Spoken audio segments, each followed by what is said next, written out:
So how to use Presenter Coach and PowerPoint slides. So first you need to click the slideshow, click Rehearse with Coach. And now you're going to click Start Rehearsing. It's going to open up your microphone. So now you can start rehearsing or practice your presentation slide, and it will give you feedback after you finish your presentation.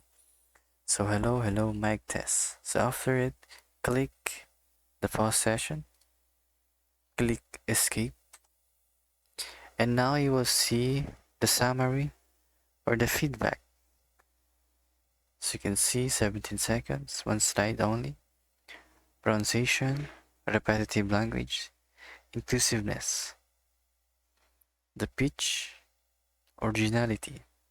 So here, this is simple tips on how to use Presentation Coach. Thank you.